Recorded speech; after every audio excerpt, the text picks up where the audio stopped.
विपक्षी पार्टियां हैं जिन्होंने बहिष्कार कर दिया, फिर पूरा मामला सुप्रीम कोर्ट में भी गया है। ये भी मांग की जा रही है कि द्रौपदी मुर्मू जी ही उद्घाटन करें, प्रधानमंत्री उद्घाटन करें। आपकी सर प्रतिक्रिया है? विपक्ष को तो अब शर्मसार होना चाहिए जब उनको देखना चाहिए कि ऑस्ट्रेलिया के सिडनी में वहाँ के राष्ट्रपति ने जिस तरह से नरेंद्र मोदी जी को कहा कि मोदी इज माई बास, वो पूरे देश का सम्मान था।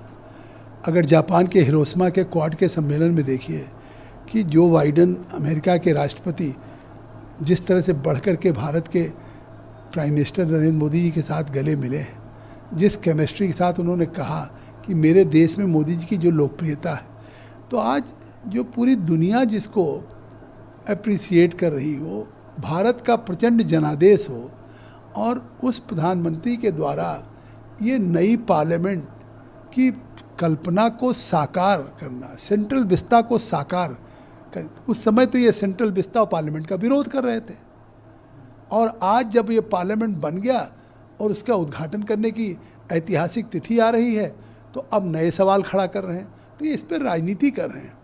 ये जो राजनीति कांग्रेस पार्टी कर रही है, विपक्ष कर रही है, उनसे ज़रा सवाल करिए कि जब महामहिम राष्ट्रपति द्रौपदी मुर्मू जी को भारतीय जनता पार्टी और नरेंद्र मोदी जी ने प्रत्याशी बनाया तो सर्वसम्मत से क्यों नहीं लड़ने दिया, निर्विरोध चुनते? तब समझ में आता कि देश की एक महिला के प्रति सम्मान है विपक्ष का, एक आदिवासी महिला के प्रति सम्मान है।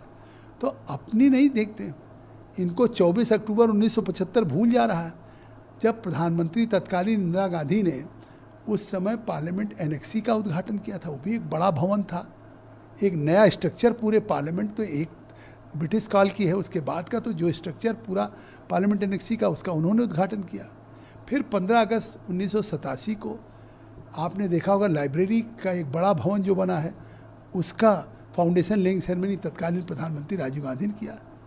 तो अब सूप बोले चलनी भी बोले जिसके 72 छेद।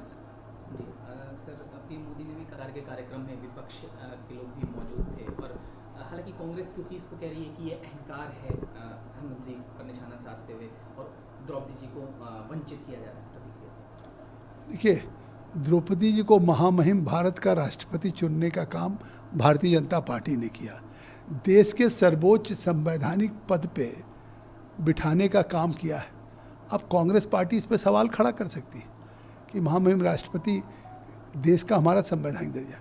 अब अगर कोई सरकार किसी चीज़ का निर्णय करती है कि आज सरकार ने एक निर्णय किया कि हमारे इस देश की जो पार्लियामेंट अब एक उसकी हेरिटेज वैल्यू रह गई, उसका जो एक पीरियड होता है वो ख़त्म हो चुका है, तो आखिर इनकी सरकार ने क्यों नहीं एक नया पार्लियामेंट बनाने की सोचा? इतने वर्षों तक राज्य किया, ये तो उससे ज़्यादा पहले से ही घोषित हो चुकी थी कि अब ये सुरक्षित नहीं है, तो हेरिटेज के रूप में क्यों नहीं बनाया?